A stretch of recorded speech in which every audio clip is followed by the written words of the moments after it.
This is a Film Stories original podcast. We made this. Welcome to the Starlight Ballroom. Hey!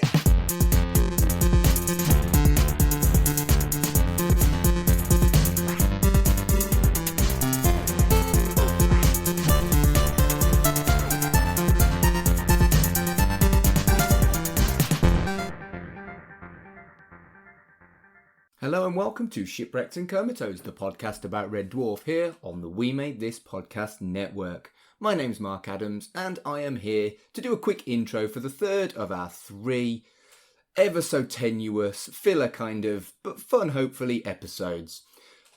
For the last 2 weeks, and this week as well, we've been looking at kids' TV, and that has been via my old podcast, Right in the Childhood. I had 3 of our hosts as guests on the podcast, and, well, basically we've reposted them here because we thought you might like to hear us chat about something else. This is probably the most relevant of the episodes because Colin and I have a chat about Maid Marian and her merry men, which features Danny John Jules as one of the principal cast. Now, we are going to be looking at Maid Marian in a similar way to the way we've looked at the British Empire at some point in the future, probably 2023. So Colin and, we haven't decided yet, but not me, will be looking at each series one by one as specials in the future. But we hope you've enjoyed these chats with us on Right in the Childhood. And without further ado, here's Colin and me having a chat about Maid Marian and her merry men.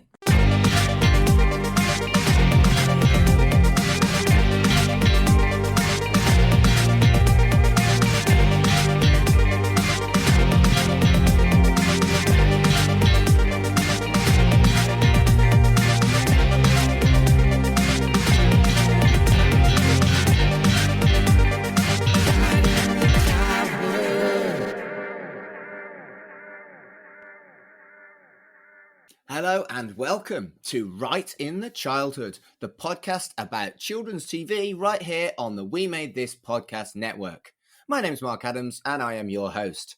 Normally, I do a big ass spiel about different generations and how my friend Fraser is younger than me, so we had different kids' TV experiences, and normally we take it in turns to pick a telly show that one of us watched during our childhood, and we compare it because I'm old and he's young, and we never watched the same kids' telly. But Fraser ain't here, so I'm not doing it. But what I have got is I've got a guest host. Welcome to Right in the Childhood, Colin Jackson Brown. Hello. So I'm 4 years younger than you, so technically we are both Xennials. Yes. But there's still a difference. Ever so slightly. Because there's, of the stuff that you've talked about in episodes so far, there's been a few that I was too young for. Like, I never watched Robin of Sherwood. I was not old enough for it. Absolutely no knowledge of Chimera, or Chimera, or however the fuck you pronounce it. To be fair, that's probably for the best on Chimera. I did kind of gather that. But then I never watched Boy Meets World either. Then there's been a lot that I did watch and absolutely loved, like Dark Season is, I'm sorry, Fraser, you're fucking wrong. It is the greatest kids' TV programme of all time. So every episode when Fraser's doing his top 5, I'm sitting there going, Dark Season should still be in there. Hasn't it gone completely? I think it was the first one to drop out as soon as he got 5, yeah. Oh. Disgraceful. I don't get it. It's because I've watched it on the Disney Channel. I've watched it so many times, and I've watched it like one more time since we recorded that episode. It's because it's great. Yeah, well, so you've told me your age. Tell me a little bit about you. You're obviously a guest host because I've podcasted with you elsewhere. Tell me about your podcasting experience. Is this a fucking job interview? I thought we were already doing it. Oh, no, it's just to introduce for the listeners. Oh, They're right, used to okay. Fraser being a wind-up merchant and me That's fair. screeching at him when he's annoying. That's Whereas I don't screech at you as much as I screech at Fraser. I'm sure there'll be a chance. No, I do mainly music podcasts. I've got a podcast called Free with This Month's Issue, which is about old free CDs from magazines like Kerrang and Metal Hammer and Enemy and that kind of thing. I've also got a podcast called We Dig Music, which is me and two of my friends going through. At the moment, we are finding out what the best year ever for music is and which our favourite songs. So we pick a sort of random year and then we have 10 songs each, which we then vote on and then argue over. You do argue quite a lot. It needs to be done, particularly when, Ian or Tracy completely votes down something amazing. and that's where the fun is. But yeah, I also am one of the regular guest peoples on the Red Dwarf podcast, Shipwrecked Comatose, that you're on. Yeah, not the listener, Mark. Mark is on, me. not the people listening, unless the people listening are our other co-hosts, which they might be. Maybe Some of them. But we did actually do a Right in the Childhood on Red Dwarf, which we posted on the Shipwrecked and Comatose feed. That's fine. I've got loads of programs I want to talk about. So I just wanted to play with the dynamic when I brought in guest hosts. And so the reason I asked you was because, well, essentially you've nagged me for nearly 18 months to do this show. And every time you say that, I'm like, I didn't like it. And I didn't like it. Tell the people what you've chosen, Colin.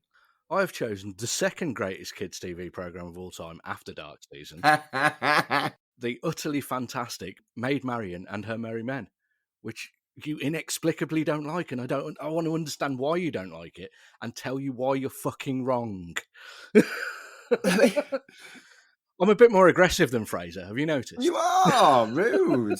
Also, he tries not to swear and gets cross with himself when he occasionally says fuck. That doesn't happen with me. No, me neither. So my experience with Maid Marian was it was kind of just there and I would watch it, but it never made my list of what I wanted to talk about on this show because it never really struck me. I didn't absolutely loathe it, refuse to watch it, etc., etc. But I don't know, it just never really hit with me. I remember that there was a lot of stuff about how Robin was inept and it was Maid Marian who actually led the Merry Men, and they played with the Nazir character from Robin of Sherwood and they cast Danny John Jules as a character called Barrington, but that's about it. Yeah, well, it was basically a way in for kids to get into sitcoms. It was like an introductory sort of thing to it was basically essentially it had the feel of Junior Blackadder because it was written and created by Tony Robinson, so he took a lot of the stuff that he'd done from being in Blackadder. Obviously he didn't write that, but he was Baldrick, so He was. He took a lot of the feel of it along to it, and it's got some similar sort of absurdist humour, but it's also a lot sillier because it's designed for kids, but it's still funny. And it started in 1989 when I was 7. So you were 11 by that point, and I believe you were already watching grown-up sitcoms like Red Dwarf, because we discussed that on Shipwrecked. Maybe that's it. Maybe it was just that tiny little bit too late for me. That's what I think. That's why I think it's interesting, the fact that while we're technically the same generation, there is stuff that I watched that you weren't into, and you watched that I, are totally out of my frame of reference as well. Yeah, that's fascinating. So at 11, I was probably nudging towards... You remember the episode we did where I tenuously chose an anime? Of course I remember that one. I was in that episode. Oh, of course you were. Yeah, you were. I was nudging towards that, I think. Maybe not quite, but I was nudging towards that era of my childhood, which does explain a lot why maybe I missed Maid Marian rather than I didn't like Maid Marian. But I think because it missed you at that sort of time, I think if you were older you would have appreciated it. And if you were young, you would have appreciated it, but you were just the wrong age. Because it's not just a kid's thing, because I used to watch it with my dad. And my dad at that time was about the same age I am now. And he used to be laughing just as much as me. There's some absolutely brilliant jokes in there.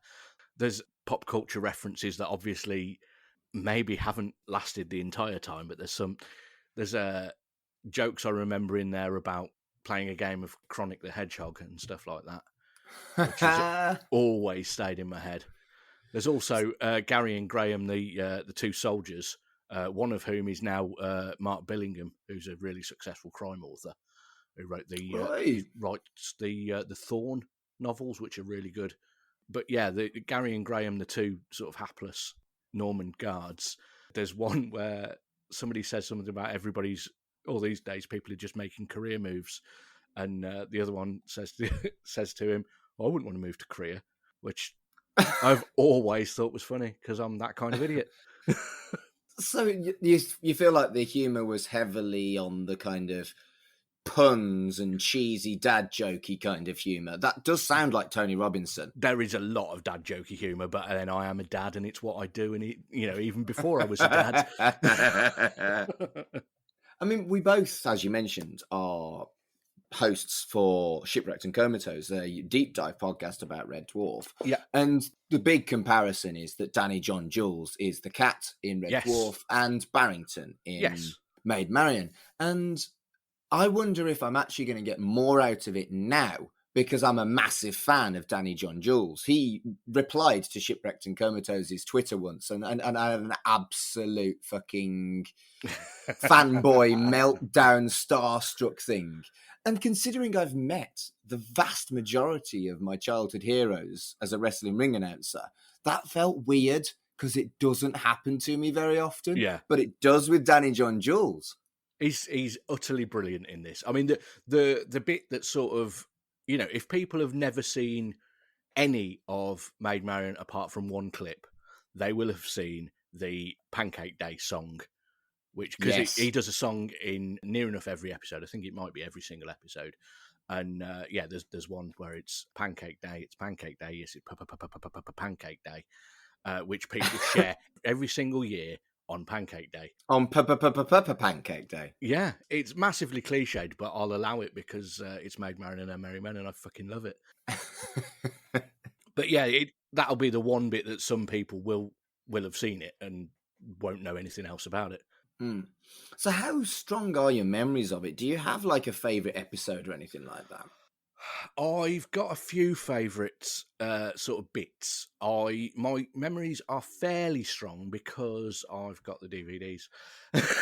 Oh, okay. So I've rewatched the first two series because they're the ones I've got on DVD.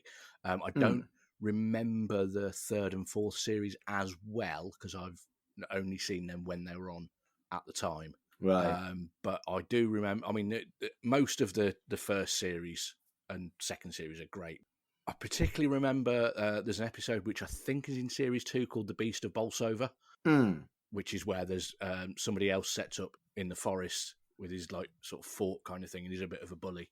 And I think partly why I loved that one so much is one of my friends had that there were basically sort of graphic novel adaptations of a couple of the episodes, and that was one of them. And my friend Mike had it, and I borrowed off him for absolutely ages.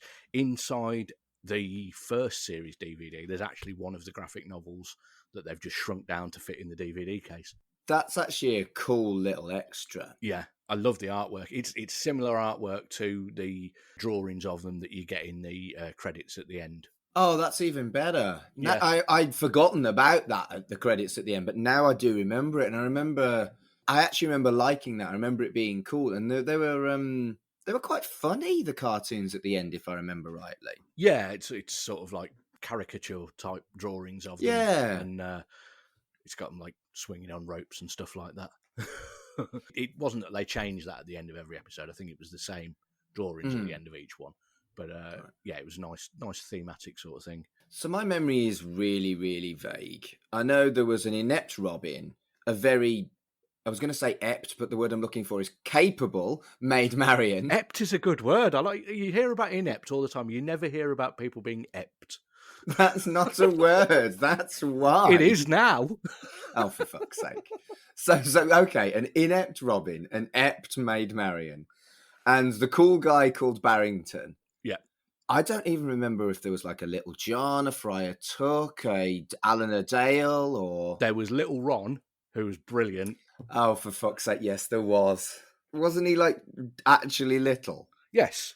Yeah. It was the legendary actor Mike Edmonds, who's also in Time Bandits, and he also played Logray, the Ewok shaman in Return of the Jedi. I love that you know the Ewok shaman's name. Yeah. You could have just gone with the Ewok shaman. Wasn't he stripy, the Ewok shaman? He was sort of like blonde and cream sort of stripes. It's my second favourite Ewok after Wicket, obviously. They're short, furry people. They're like me. Okay, so there was Little Ron. Was there like an, I don't know, Alan the Fail or whatever? No, there was you got Maid Marian, Robin Hood, Barrington, Little Ron, and then the fifth member of the gang was Rabies. He was sort of his own character. I think he was a little bit of a mixture of all of the others, but he was basically he was played by Howard Lew Lewis, who was in there was a sitcom thing that my mum used to watch that he turned up in that I can't remember. It might have been Brushstrokes, or it might have had the same bloke out of Brushstrokes in it. But it was an early 90s sitcom that I was, I don't think has particularly stood the test of time, but Rabies was in it. But yeah, he's basically this sort of, he's the village idiot, basically, of the gang. I don't remember Rabies at all. And when you mentioned Little Ron, that did kind of trigger a memory, but I don't remember Rabies at all. Would you say that he was the least memorable character of the lot from your experience, or am I a weirdo? No, I think, the least memorable character, I would say, is probably Robin Hood out of all of them. Suppose. Rabies has a lot. They all, it's a good ensemble. They've all got things to do in each episode, and they all bring different things. Like, for example, when we've been talking about Series 5 of Red Dwarf recently, they hadn't got much to do for Holly at that point. So she ended up having like sort of 4 or 5 lines an episode. There's nobody that is sidelined and left out like that. Everyone gets pretty much equal sort of screen time and is there for a reason, for their own sort of comedic purposes. And no, I don't think there is a lesser one. It's funny what you remember, isn't it? Yeah. And I think that's what's fascinating about this episode that we're doing.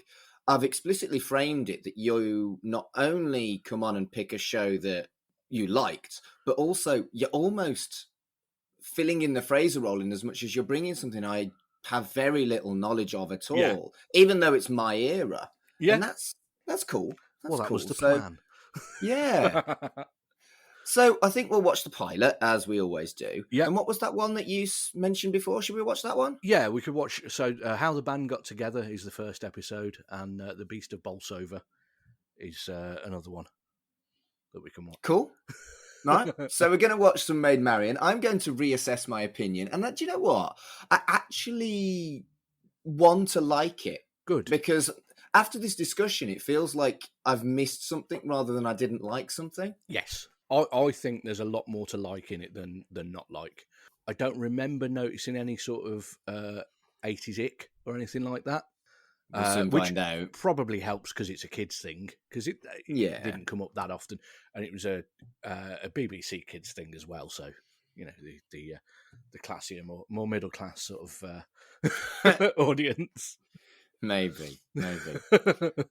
All right, let's watch some Maid Marian and Her Merry Men. Good plan.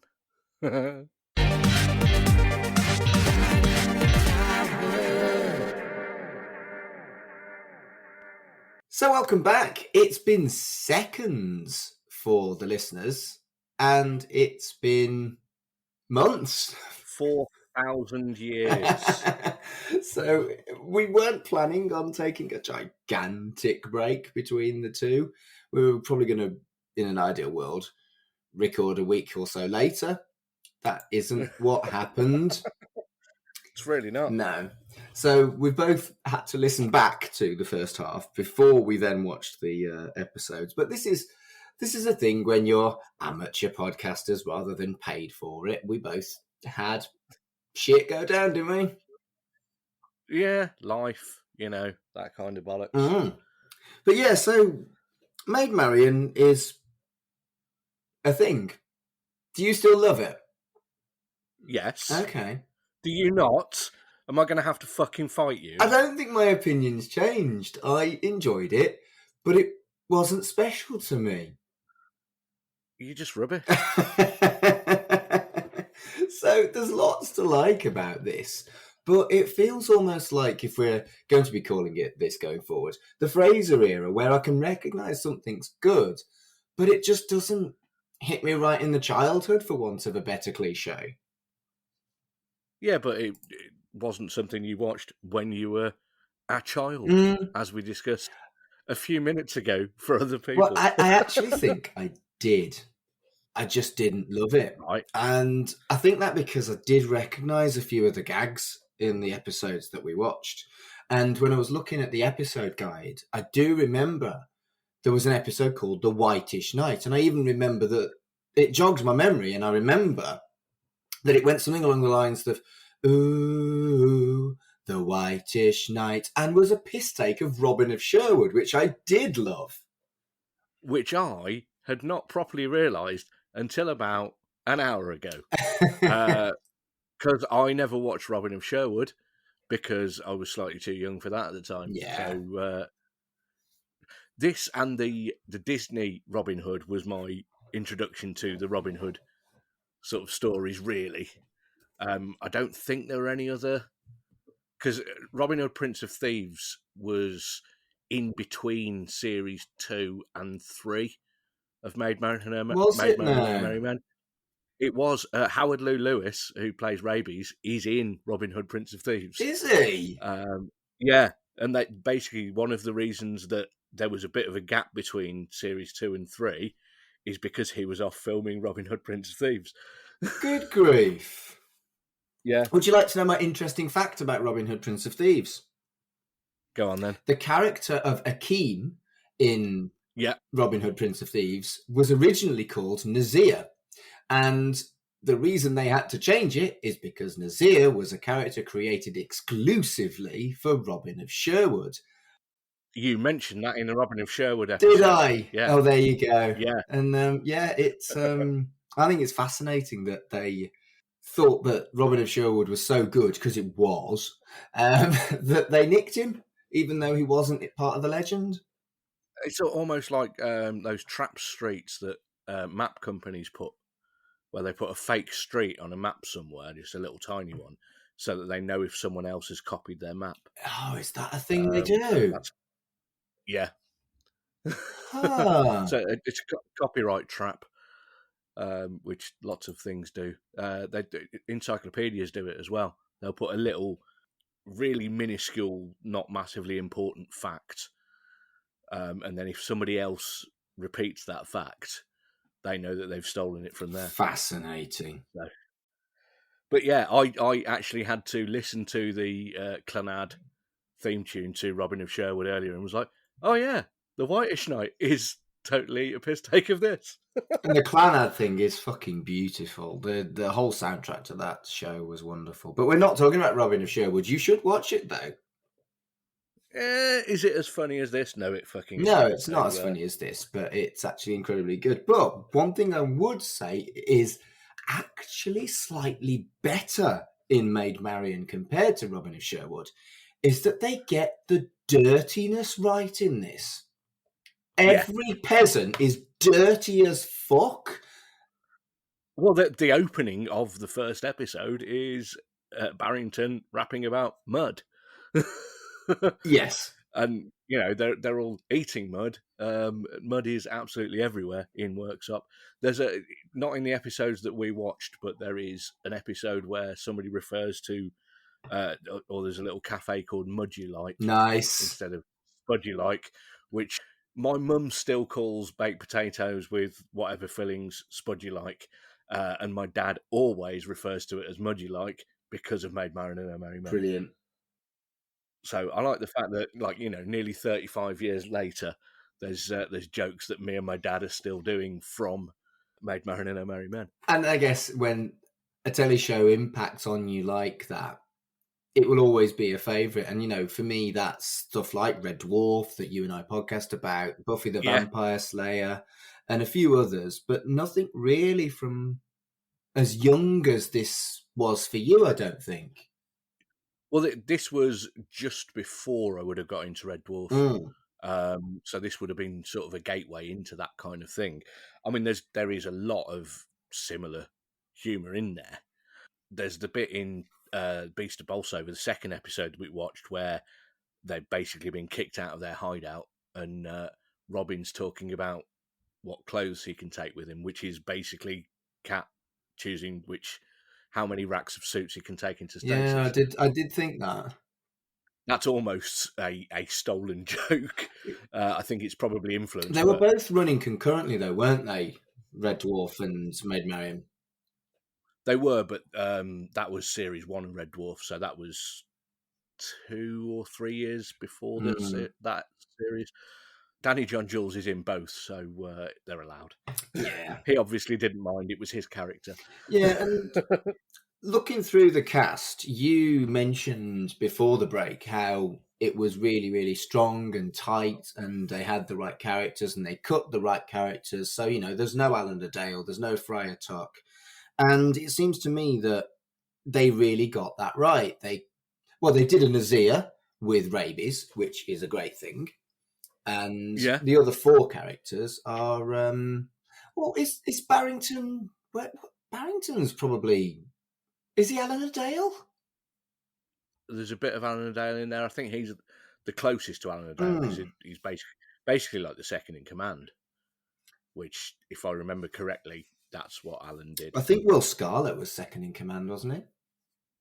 He could be a bit of that. They're all a bit of a mashup of each one. Obviously, Little Ron is Little John.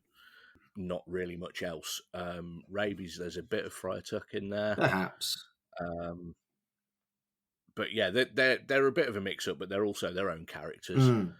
But when you're talking about the cast, the fact that they used pretty much the same group of what would be extras in other series as the peasants all the way through.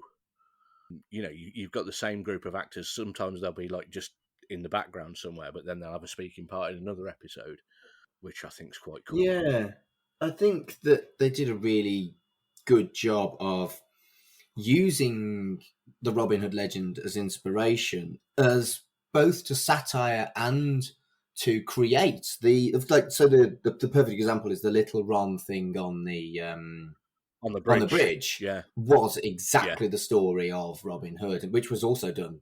I know you haven't seen it, but also done in Robin of Sherwood really well. Yeah. Well, the second episode, Robert the Incredible Chicken, is the archery competition. Oh, brilliant! Robin goes in disguise. Only in this, he's disguised as a giant chicken, which I think is a bit of a nod to the Disney film where there were giant chickens in it. Of course, yeah. Foxes and chickens that seem to get on quite well without, killing each other. Well, foxes killing the chickens, it doesn't tend to happen the other way around. Not known any chickens kill foxes. However, I am not an expert. I mean, I'm not aware of that either, but who knows? Maybe. No.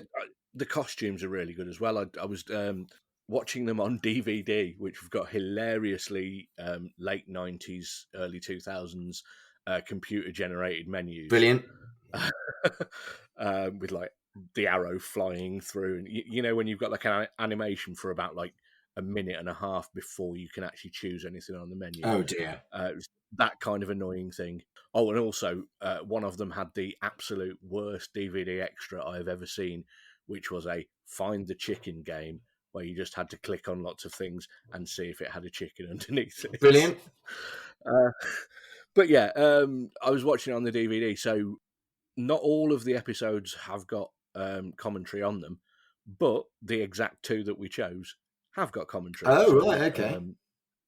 I watched both of those, and there was a bit how the band got together is just Tony Robinson, Right. and then the other one you've got Maggie Chapelhow, who's the costume designer, Christine Powers, who's the makeup designer.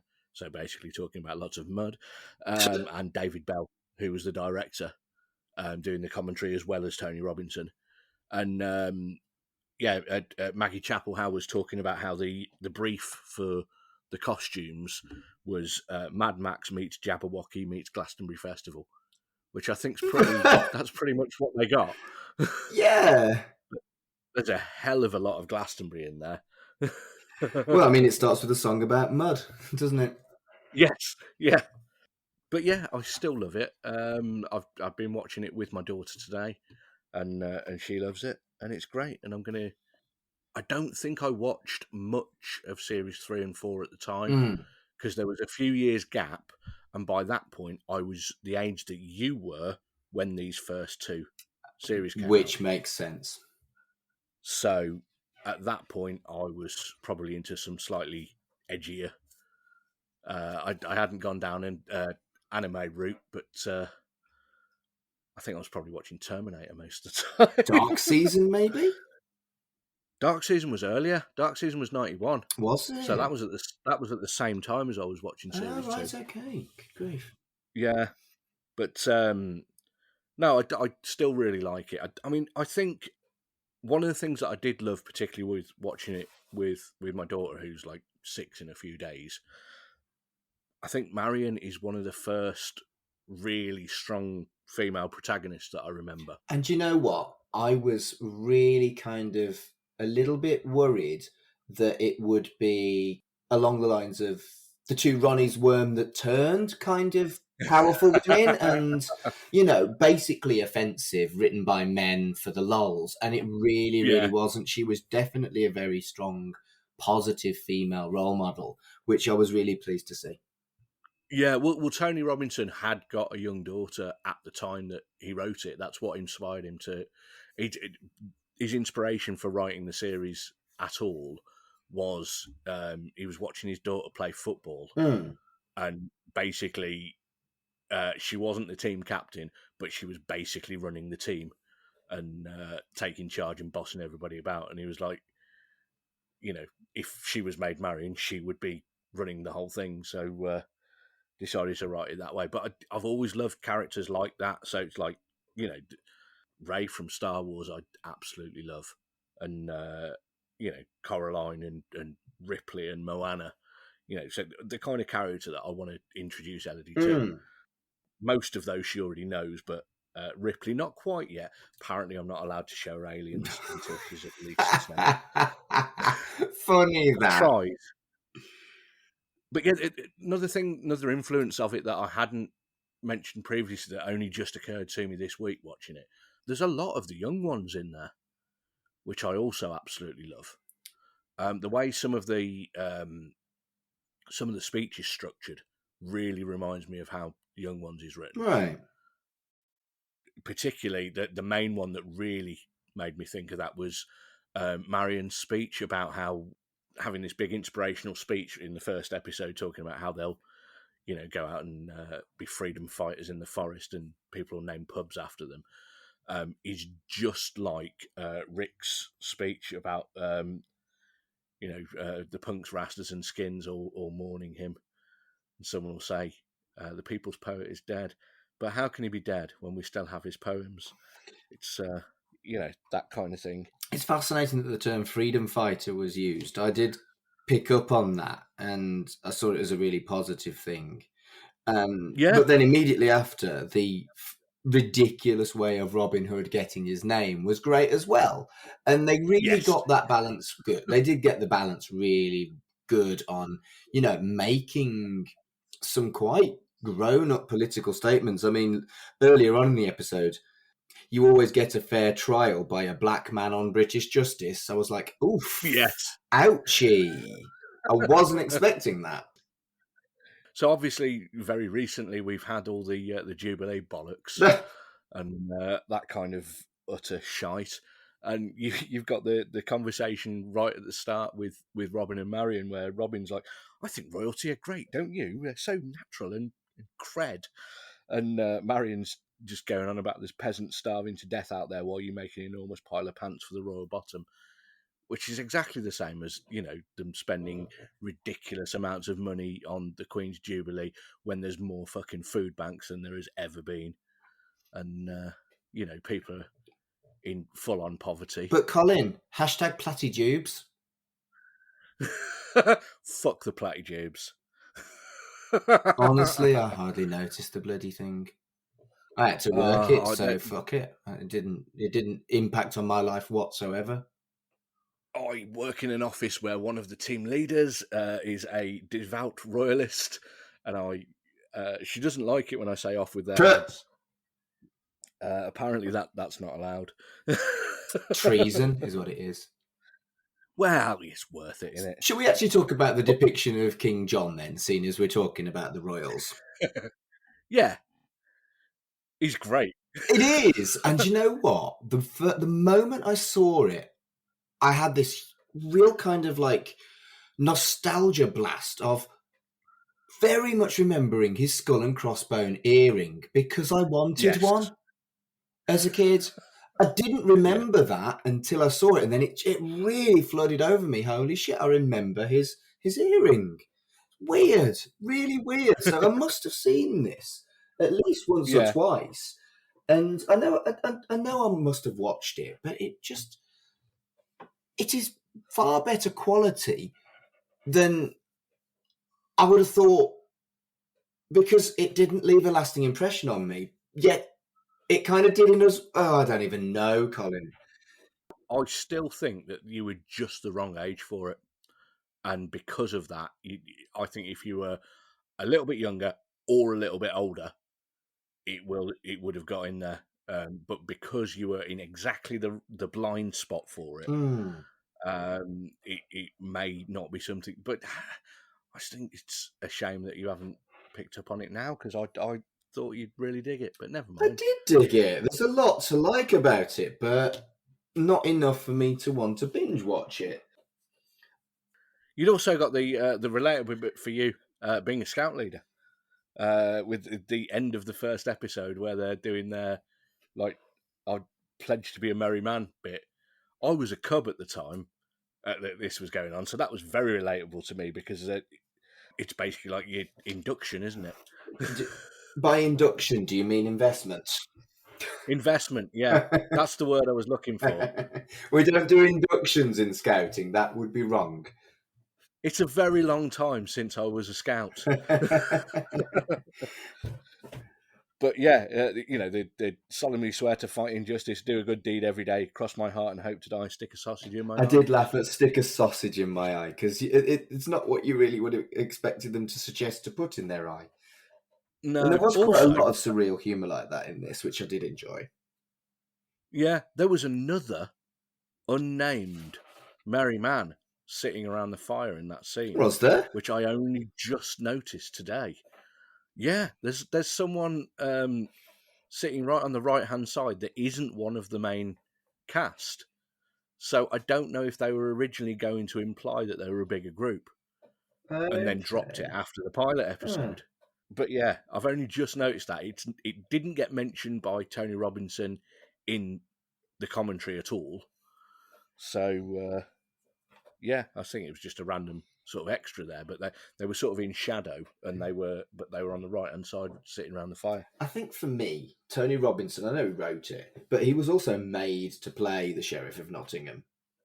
Yes, yeah. Well, he was saying, obviously, he'd played Baldric, who was always a good character, and completely stupid, obviously, but he liked the fact that he now had to be a baddie and was able to do much longer monologues and stuff than Baldric ever got the chance to, because he was always getting cut off by Edmund Blackadder. Yeah. And I think he, kind of deserved it. He was great as the sheriff, and, writing a part for yourself is a little bit self-indulgent, but I think he owned it and did really, really well as the sheriff. yeah, I can't imagine anybody else doing a better job of it. Who's absolutely perfect for it. But it's the same with nearly all of the characters. I can't imagine anybody else in the role being any better. Yeah, and I think Robinson's really, really good at playing campy evil. Yeah, and I mean Kate Lonergan as Maid Marian is absolutely amazing, and she basically had done all she wanted to do in acting by the late 90s and gave it all up to be a gardener, I think. Good grief. So yeah, sadly we don't get to see her in anything these days, but apparently around the London area, if you need a garden doing, she can help you out. Amazing. So the other thing that I really loved was I know it sounds silly, but I noticed the logo and font and the ending credits they were really, really good.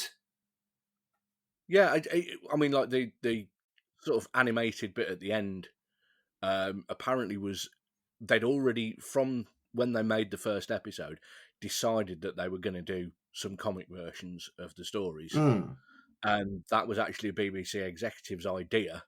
Was let's have this animated bit at the end because then it will tie in with the art style in the comics, and we can sell more things that way. And I'm glad they did it because It's brilliant. it's great, and it's a brilliant theme tune. They always on CBBC they always used to have like a big sort of sing-alongy type bit at the end where you'd get Andy Peters or whoever it was singing along with all the words on the screen and stuff. So it was like a karaoke sort of thing. Yeah, but even like the attention to detail, like ye goodies and ye baddies, I liked that too. That was cute. Yeah.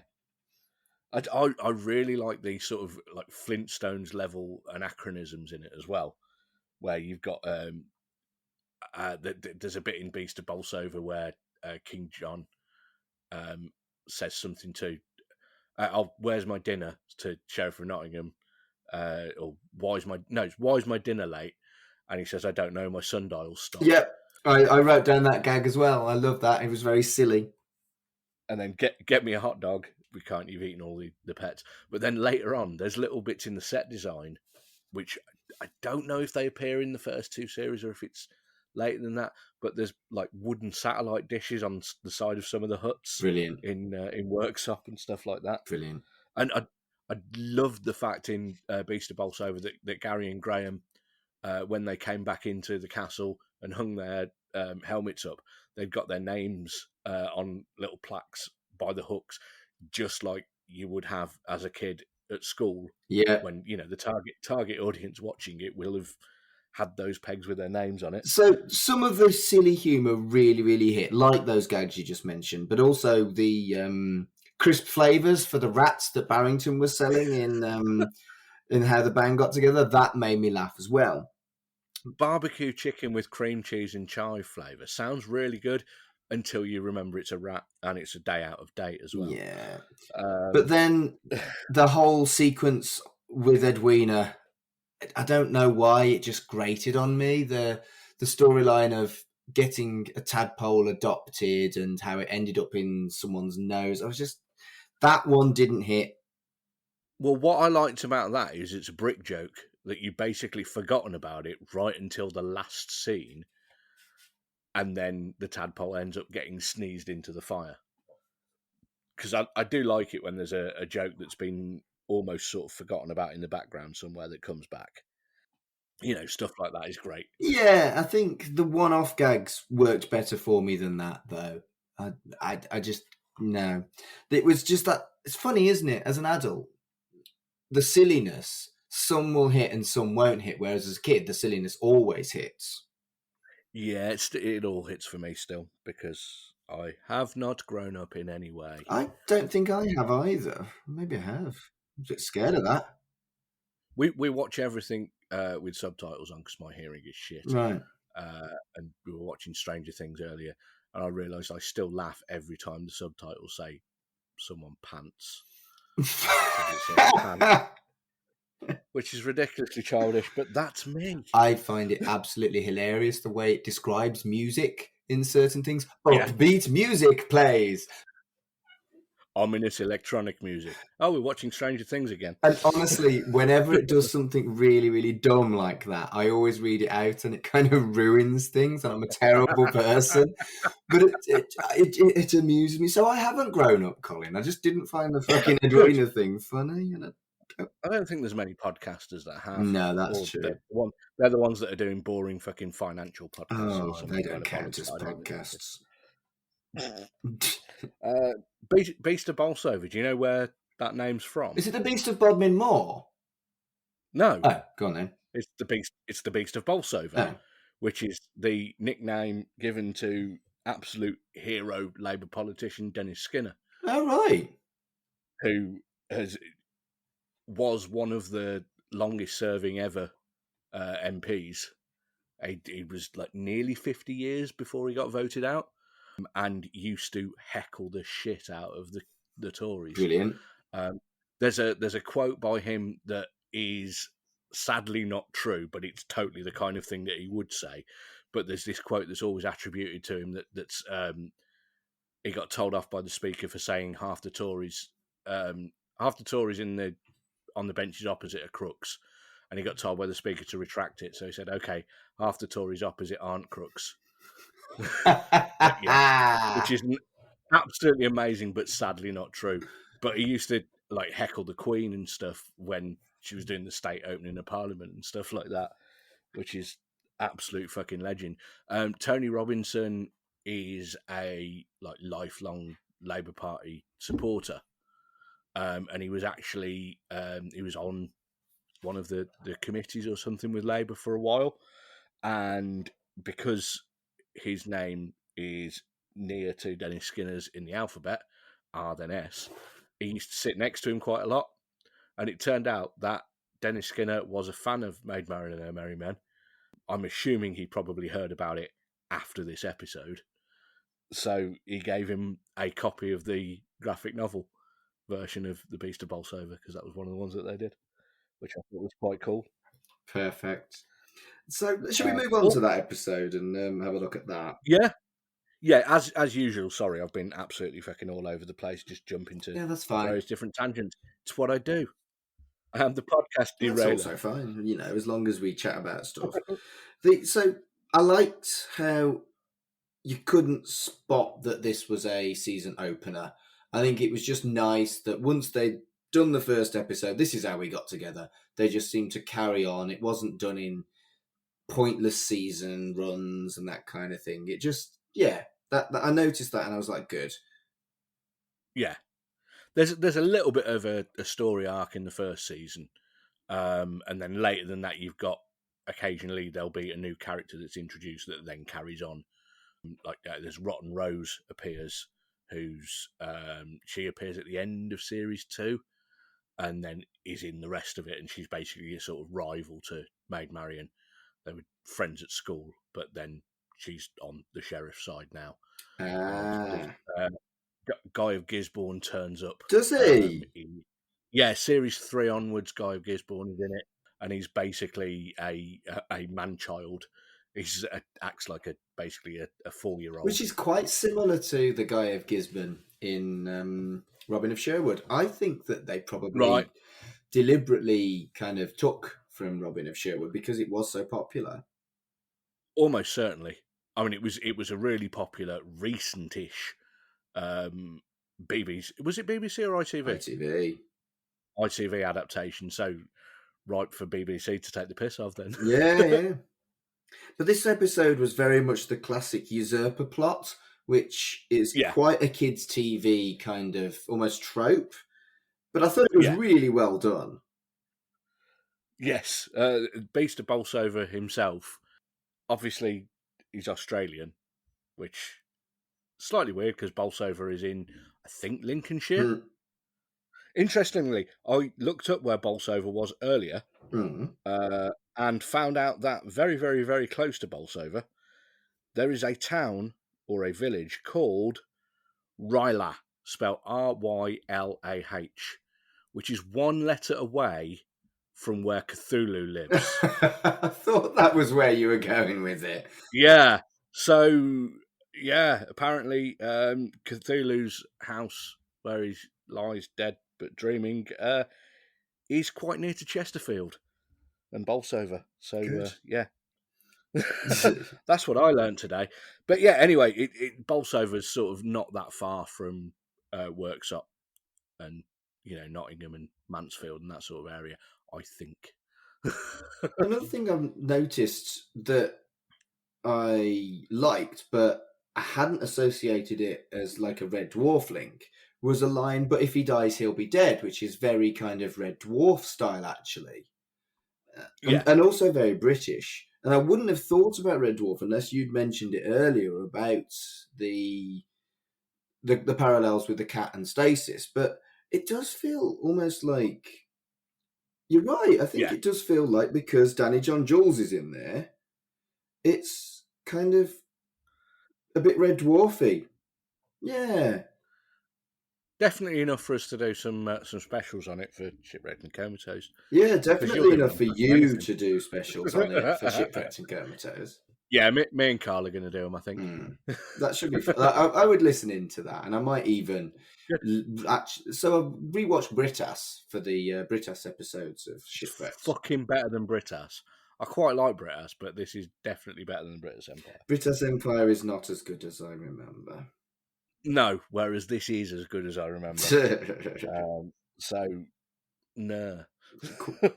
But yeah, Beast of Bolsover, the character, obviously, is Australian, which is a bit weird, but that's because the guy that turned up to audition was Australian, very, very clearly, but was brilliant. So they decided to go with it and then change the script slightly so that he talks about wallabies and billabongs at one point. I did spot that, and I was like, "This is weird." But I don't think I'd have questioned it at the time as a kid. No, I don't think I would have. I absolutely wouldn't have known where Bolsover is. No. Because I didn't properly until I looked it up earlier and found out it's near where Cthulhu lives. Well, quite. But yeah, also it's set 500 years before Australia was discovered, because it was just Aborigine living there at that point. Yeah, of course. Yeah. The proper Australians. Let's not. So let's talk about the depiction of concussion. I have seen worse. After all, I watched wrestling as a child, but I don't know. I'm not sure that the goodie should have taken advantage of someone else's mental health problem. I think you're allowed to take advantage of the mental health problem of the sheriff of fucking Nottingham. If you are Robin Hood and if you are the Merry Men. Yeah. He would do it the other way around and use it as a chance to kill you. So if you can use it to, give him a bit of a disadvantage, but also help yourself out in a way that doesn't really cause any major problems to him, apart from him getting thrown through the forest by the beast of Bolsover. I was going to say, he got a good kick in. At one point, I was amused by the wrestling move that he used. It's called a big swing. Yes. And you basically spin him around, but the idea is it makes you dizzy in the wrestling ring. But I loved it when he just lobbed him. That was that was very funny. Particularly as it's clearly a dummy that he's swinging round. Which I don't think I'd have noticed as a kid, but it made me... But it was funnier for me as an adult seeing the dummy just go... It was great fun. Yeah. There's another bit about the costuming that I learned earlier listening to the commentary. The chainmail that Gary and Graham wear is supposed to be made of cotton, but there was one that accidentally got made of rayon, which is a fabric that shrinks if it gets wet. Oh dear! Like quite severely, and they end up getting water chucked over them or chucked into ponds and stuff like that quite often. So apparently, I can't remember if it's Gary or Graham that's played by Mark Billingham, but it's the one that's Mark Billingham had this chainmail made out of rayon, had a bucket of water chucked over him, and within about 10 minutes it had constricted so much that he was having trouble breathing and had to be cut out of it. Bloody hell! So yeah, use cotton, not rayon, if you're making chainmail armor, or if you're actually making chainmail armor that you want to work so that you're not being killed by arrows. Use actual metal, Yeah, I mean that is good advice. which also doesn't shrink when you get buckets of water chucked over you. So that's what they should have done. Yeah. So the ending of the episode where the two different baddies already knew each other and were very pally. Because they went to Eton together. I was like, wow, politics has not fucking changed. Not at all. Not in 1,000 It years. really did make me think of the Bullington Club. Exactly that. Yeah, and I think it was supposed to. Even though I don't think we knew it. Well, I definitely wouldn't have known about Bullington Club at the time. No. I didn't know about the Bullington Club till David Cameron was in power, but I assume that more politically aware people in the 80s and 90s probably would have been aware of them. But who was that gag for? Me. Do you mean me now? But at the time, my dad was watching it with me, right? And he would have loved it. You know, this is it's a cross generational thing. It's a program where there's lots of different layers of jokes. Yeah. You know, I was watching it earlier with Elodie, and she wouldn't have got that in any way. But there was a lot of other jokes that she thought was hilarious. Yeah. This is how bad a frame of reference she has got. She doesn't know who Robin Hood is and know the original stories really yet. Right. Fair enough. It was a lot. 80s and 90s, it was much more of a I would thing. say thousands as well, because they redid, like, it wasn't Robin of Sherwood, but they did like that Robin Hood thing, didn't they? That with that. Yes, that was pretty good. I quite like that. It started well, but I think it deteriorated pretty quickly. Yeah, but the height of Robin Hood mania that I remember was the really early 90s, because Yes. I can remember me and my little sister running around with our Robin Hood hats on and our bows and arrows when that Bryan Adams song was on the fucking radio for 200 years when it was at number 1. 16 weeks. Yeah. When, you know, that was 91, I think. So I would have been 9 at that point, and we'd been to the Tales of Robin Hood in Nottingham and got bows and arrows there. And I can remember us sort of running around upstairs at home, firing arrows at each other. Ones with suckers on the end, of course. You know, real ones, that would be bad. Yeah. I remember I put one of those on my forehead and left it there for a while. And then when I took it off, I had a big circle on my forehead for a couple of days. Yep, they do that. They do. And I had to go to school and I looked like a dickhead. I had to go to school and I looked like a dickhead too, but it wasn't because I'd put a sucker arrow in my head. Later on, it was because I had a fucking undercut. But we all had an undercut in the 90s. Let's not. But yeah, I never put the sucker arrow on my head because as soon as we bought them, my mum told me about her older brother Jim, who had done that when he was at school and got a big mark there for ages. So we were forewarned about that, so didn't do it. Brilliant. Do you know, I did enjoy this. I didn't. Too fucking right you did. I don't know. I didn't love it, but I did like it. And I think that's kind of what I expected, to be honest with you. Yeah. Okay. I think you should watch more of it. I think what we need is the Ludovico technique out of Clockwork Orange.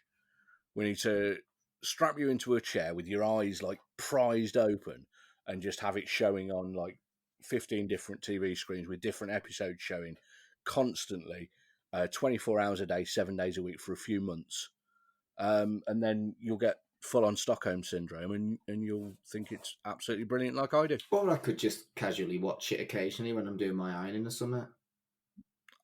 I mean, the choice is yours, but I prefer my option.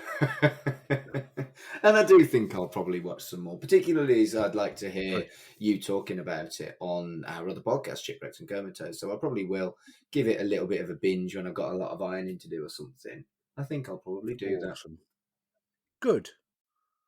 That's I'm going to take that as a win. I guess it goes without saying that you're going to watch it again and again and Definitely. again. I'm going to get the third and fourth series on DVD as well.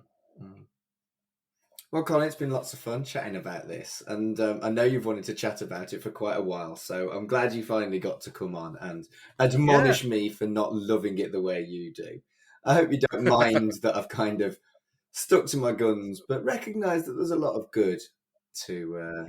I mean, you essentially you are dead to me, but you know, you've recognised that there's some good in there, so you may be slightly undead. You know, you perhaps a little bit of a zombie kind of thing. Right, okay, good, I think. What?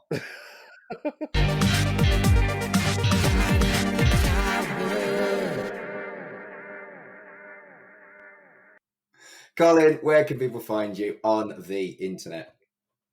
So, I've got two other podcasts other than Shipwrecked and Comatose, as we've kept talking about. I've got Free With This Month's Issue, which is a podcast where me and my co-host Ian, plus a different guest every month, which Mark has done it once that's gone out so far, and another one that we've recorded that will be out later in the year. Listen to an old free CD or tape from Kerrang, Metal Hammer, Smash Hits, Q, old music magazines, basically, and find the various horrors and delights within. And that's Free With This Month's Issue. You can search for it on podcast apps. There's also We Dig Music is our other podcast. So that's me, Ian, and our friend Tracy, where each month we have a different year and we choose 10 songs each from that year. So we've got 30, and then secretly vote on them and score them and rank them, and then find out the result as we record it, and then argue over it, basically. And that's We Dig Music. They're both on the We Made This network. They're also on my website, which is wedigpodcast.com. And yeah, other than that, Twitter is Mogwai Fear Satan, and there's links to both of the podcasts and stuff on there. Brilliant. I think, yeah, people who listen to podcasts know that if someone mentions a podcast on a certain podcast, you can listen to that podcast on whatever podcast platform you're currently listening to that current podcast. That is true. I did a thing there. It was bollocks. Well done. So thank you so much for joining me for another episode of Right in the Childhood. And until next time, I will eventually, probably won't, come up with a good way of signing off now Fraser's gone. Good luck with that. Oh no, that's the wrong one. Right in the Childhood is a podcast brought to you by the We Made This podcast network. You can follow the show on Twitter at RITCpod. The show's creators were Mark Adams and Fraser Summers.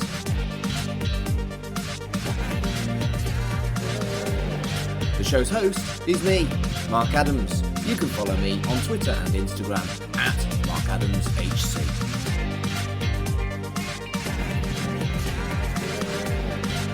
The show's logo was created by Carl Bryan, and the theme tune was composed and performed by Colin Jackson Brown.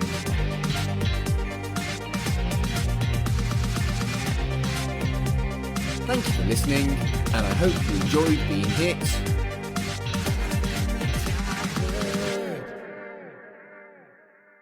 Do you know your Daleks from your Drashings? Or your Zygons from your Zagreus?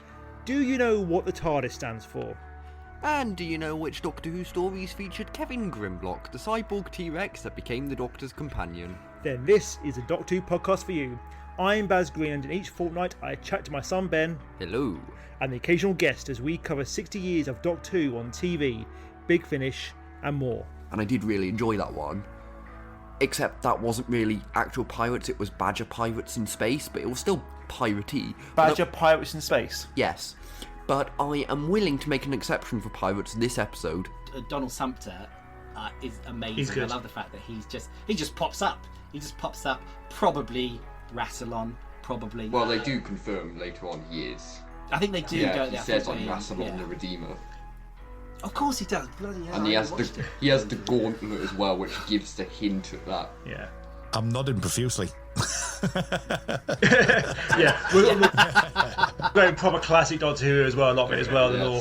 In a week, has done more for the show than the last 5 years. I do like how Ross D. Davies is kind of the PR spokesman for the Centurion special. That's quite fun. Yeah. And he's also saying, oh, well, Jodie and Chibnall still have an episode left. I'm not going to tread on their feet, but he is 14, just so you know, for the filming purposes. And a week later, oh, yeah, by the way, these guys back. Just thought you'd want to know. Find us on the We Made This network. And all good podcast providers. What about the bad ones? Yes, them too. Ah, good. Because somewhere there's danger. Somewhere there's injustice. Somewhere else, the tea's getting cold. You know, we probably should throw that tea away now. It has been sat there since 1989.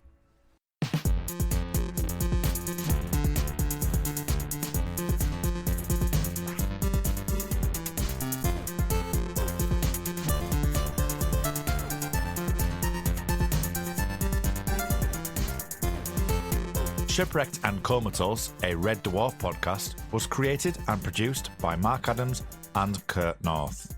You can find us on Twitter at Red Dwarf Pod, and we are part of the We Made This Podcast network, which can be found online at wemadethispod.com or on Twitter at We Made This Pod.